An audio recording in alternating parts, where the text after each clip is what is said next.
Last time हम लोग पढ़े थे, मुगल साम्राज्य शुरू किए थे, और मुगल साम्राज्य की शुरुआती में हम लोगों ने जाना था कि मुगल ये साम्राज्य जो है उसका हम लोग स्रोत कहाँ से लाते, अर्थात कैसे पता चला कि इस टाइम पीरियड से इस टाइम पीरियड तक मुगलों का शासन था। उसमें हम लोगों ने सबसे पहले साहित्यिक स्रोत को देखा, अर्थात कुछ बुक्स को देखा, कुछ किताब है, उन किताब के माध्यम से हम लोग को पता चला, जिसमें बाबर नामा, हुमायूं नामा, ठीक है ना, आईने अकबरी, जिसको अकबरनामा के नाम से जानते हैं, समझ रहे हो कि नहीं। 5 भागों में विभक्त था, सबसे आखिरी पार्ट आईने अकबरी का आखिरी पार्ट अकबरनामा के रूप में डेवलप हुआ। फिर उसके बाद हम लोग जाने कि बाबर की स्थिति, कि बाबर का कार्यकाल कितने से कितने तरह, मात्र 4 साल वो अपना कार्यकाल रहा। 5वें साल में क्या हो गया, 1526 से लेकर के 1530 तक उसकी कहानी खत्म हो जाती है।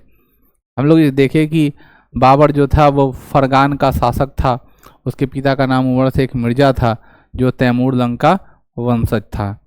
इसके बारे में हम लोग ये भी प्राप्त किए कि वो फरगना का जो शासक बना था अपने दादी के सहयोग से बना था।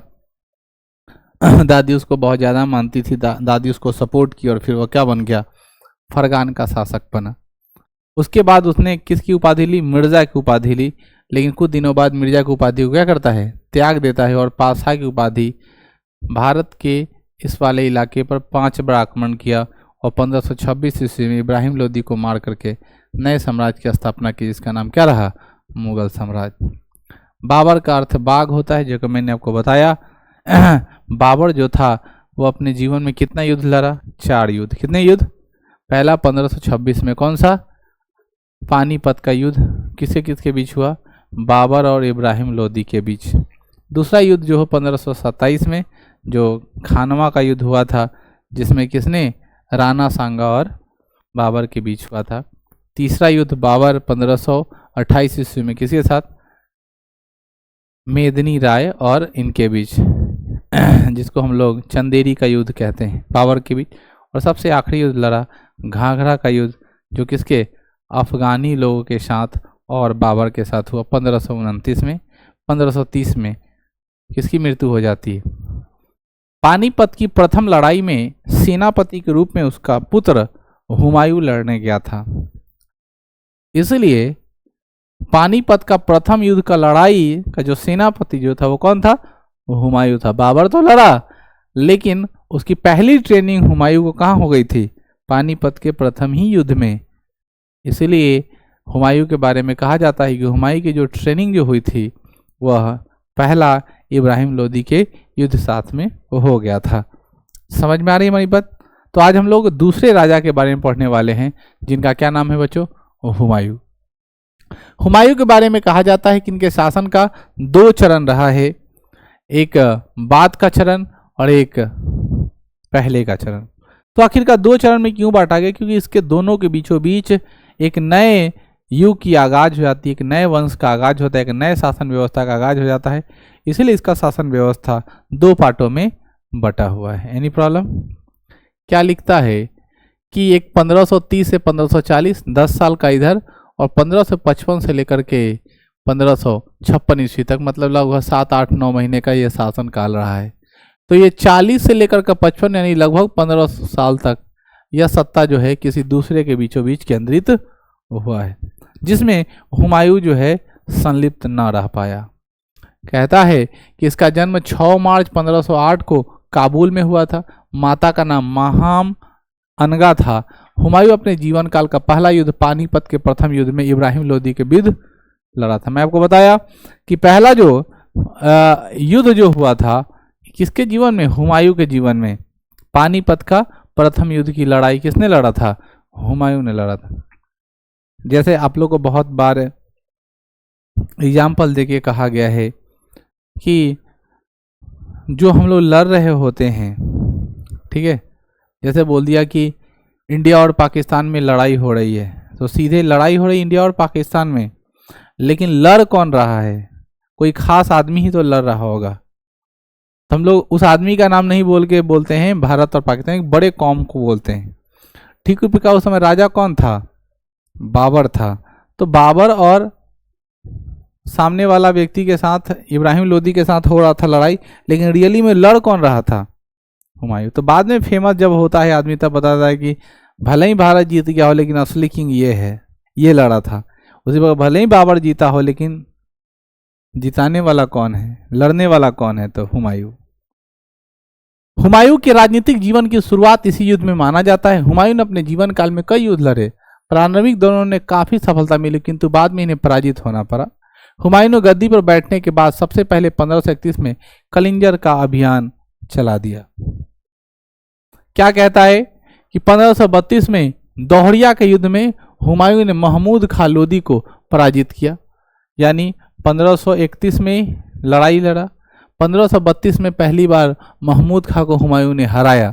1532 में हुमायूं ने चुनार के दुर्ग का अभियान किया जो शेर खां का नेतृत्व था, दोनों के साथ समझौता हुआ। बच्चों, शेर शाह सूरी का दूसरा नाम है शेर खान। कौन खां? शेर खां, ठीक है ना। तो दोनों के बीच में क्या था? जो शेर खां के नेतृत्व में था दोनों के बीच में क्या हो गया? समझौता हो गया। चुनार में दुर्ग को पूरी भारत का फाटक कहा जाता था। पूरी भारत का फाटक किसे कहा जाता था? चुनार। 1534 में हुमायूं ने बिहार के शासक को अपनी अधीनता मानने के लिए विवश कर दिया और साथ ही इसी वर्ष उन्होंने बंगाल को जीतकर उन्हें पुनः निर्माण करवाते हुए एक नए शहर जन्नताबाद की स्थापना कराई। यानी 1534 में हुमायूं जो है बिहार के शासकों को मजबूर कर दिया कि तुमको हमारे अधीन रहना ही पड़ेगा। और जैसे ही उसको मजबूर किया, जब वो ये बात मान गया तो बच्चों बंगाल को भी जीता और उसे पुनर्निर्मित करते हुए वहां पर एक नया शहर बसाया। उस नए शहर का क्या नाम है? जन्नताबाद। कौन बात? जन्नताबाद। यहाँ पर नोट में एक बात लिखा है जो आप लोग समझिए। यह लाइन कहता है कि 1534 में गुजरात के राजा बहादुर शाह ने मेवाड़ पर आक्रमण किया था। इस स्थिति में मेवाड़ के राणा सांगा की विधवा कर्णावती ने हुमायूं को राखी भेजी और मदद मांगा था।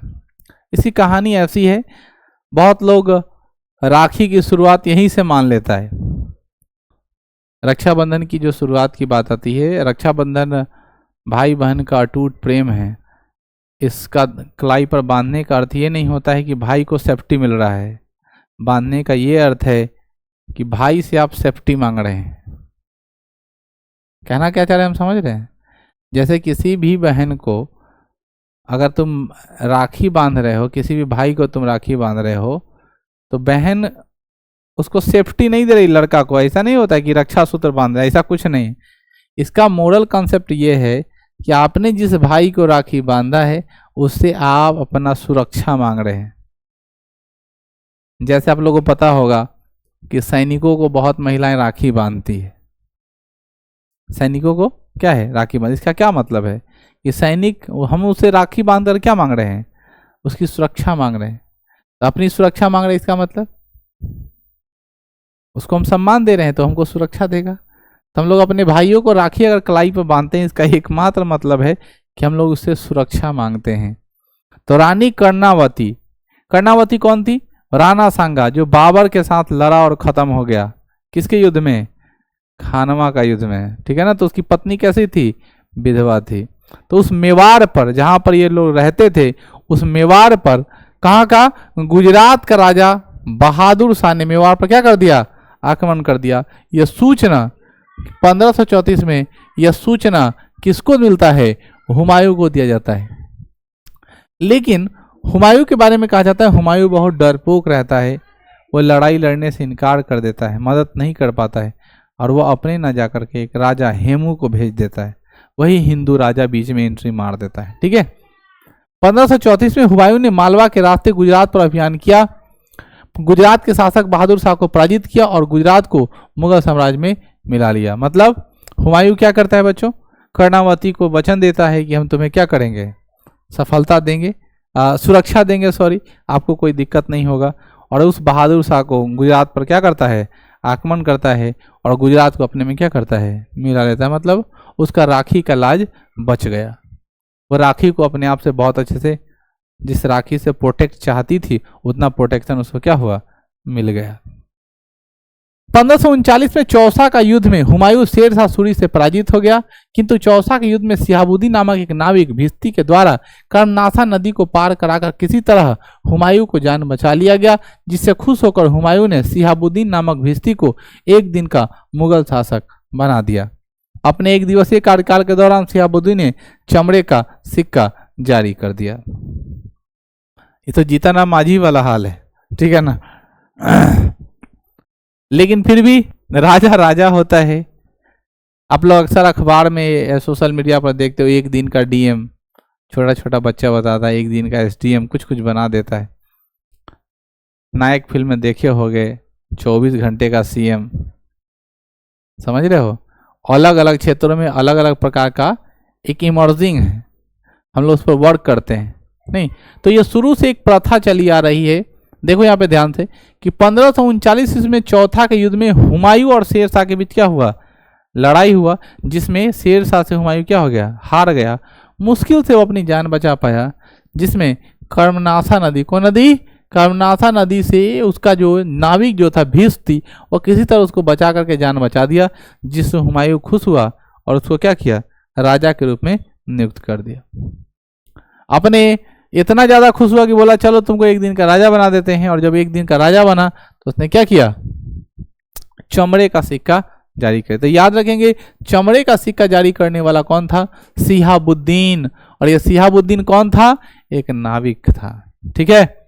1540 में कन्नौज बिलग्राम के युद्ध में शेर शाह सूरी ने हुमायूं को बुरी तरह से पराजित कर दिया और युद्ध के पश्चात हुमायूं को भारत छोड़कर भागना पड़ा। इसी दौरान अपनी गर्भवती पत्नी हमीदा बानो बेगम को लेकर हुमायूं अमरकोट के राजा विरसाल के यहाँ छोड़ते हुए खुद ईरान चला गया, ठीक है। इसी अमरकोट के राजा विरसाल के राजमहल में ही 15 अक्टूबर 1542 ईस्वी को अकबर का क्या हुआ, जन्म हुआ। यानी बाप फरार है, कहाँ भागा हुआ है, ईरान। क्यों भागा हुआ है, क्योंकि लड़ाई चल रहा है किससे, शेर शाह सूरी से। पहले बार तो जान बचा के भागा था, लेकिन साहस बची थी, लड़ाई लड़ा और दूसरे बार बुरी तरीके से पराजित हुआ। और इतना भयंकर पराजित हुआ कि दोबारा लड़ने की क्षमता में ना रहा और इस देश को ही छोड़कर किस तरफ भाग गया, ईरान की तरफ। लेकिन अकबर को जन्म होना था, अमरकोट के राजा विरसाल थे, जो कन्नौज बिलग्राम में शेर शाह सूरी को वहां पे छोड़ता है और 15 अक्टूबर 1542 को अकबर का जन्म होता है। इस प्रकार अकबर के माँ का नाम क्या हो गया, हमीदा बानो बेगम। यह तुम हुमायूं की पत्नी को भी कह सकते हो कि हुमायूं के पत्नी का नाम क्या है, हमीदा बानो बेगम। क्या बोलेंगे, हमीदा बानो बेगम। नाम याद आ रहा है। आगे बढ़िए। अब हमीदा बानो बेगम कौन है, इसके बारे में लिखता है, हुमायूं एवं हमीदा भटकल के शेख अली अख्तर की शहजादी, ठीक है। ये हमीदा कौन थी, शेख अली अख्तर की शहजादी। शहजादी का मतलब होता है बेटे और शहजादे का मतलब होता है किसी का बेटा, ठीक है ना। जैसे हम लोग पुत्र कहते हैं, पुत्रिया कहती है, बोलते हैं ना कि बहुत मेरा प्यारा है, मानते हैं हम उनको बहुत ज़्यादा। ऐसा वर्ड अगर कोई आदमी बोले तो उसी को बोलते हैं शहजादी, शहजादा, ठीक है। इसके बीच विवाह 29 अगस्त 1541 को हुआ था। 1555 में ईरान के शासक शाह तहसाब की सहायता से हुमायूं मंछीवारा के युद्ध में नसीब खां एवं ततार खां को पराजित कर दिया। पुनः हुमायूं ने सूर वंश के अंतिम शासक सिकंदर शाह को सूर को सरहिंद युद्ध में पराजित करते हुए भारत पर दोबारा स्थापित हो गए और दिल्ली पर क्या कर लिया, अधिकार कर लिया। 15 साल है, छोटा मोटा टाइम नहीं है, ठीक है। 1530 से 1500, ठीक है ना, कितना पहला कार्यकाल जो रहा है, ठीक है, 1530 से लेकर के 1540 तक, ठीक है ना।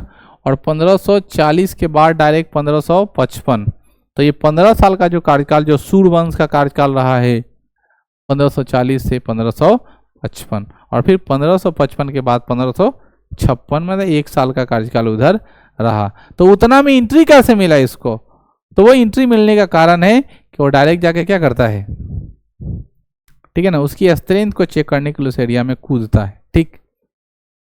यहाँ पे क्या करता है, सुनो, 1556 ईस्वी में अपने ही द्वारा बनाए गए दीन पनाह शेर मंडल भवन में पुस्तकालय की सीढ़ी से लुढ़क लुढ़क कर हुमायूं की क्या हो गई, मृत्यु हो गई। अर्थात वो लाइब्रेरी में क्या करता होता नहीं है, जैसे अलकत गगरी छलकत जाए, सैंडल पहन लिए पहने का लूड़े नहीं है, लूडो के गिर गया मुंह हाथ फूट गया। वो एक पुस्तकालय बना था, उस पुस्तकालय का नाम था, क्या नाम था बच्चों, दीन पनाह, ठीक है ना, सैर मंडल उस पुस्तकालय का नाम था। उस भवन पे था और गलती से उसका पैर क्या होता है, स्लिप कर जाता है, गिर जाता है और सीढ़ी से गोल गोल राउंड होते होते नीचे की तरफ गिरा और क्या हो गया, बड़ी सस्ता में निपट जाता है। ठीक है, इसके मृत्यु पर इतिहासकार लेन पुल ने कहा, हुमायूं जीवन पर लड़खड़ाता रहा और लड़खड़ाने में इनकी मृत्यु हो गई। कमेंट बड़ा अच्छा है, ठीक है ना। कुछ लोग मरता है तो उसके साथ बासी इस तरह की कही जाती है, नहीं कि आदमी बहुत बहादुर था, अभी जीवन में रहता तो कुछ करता।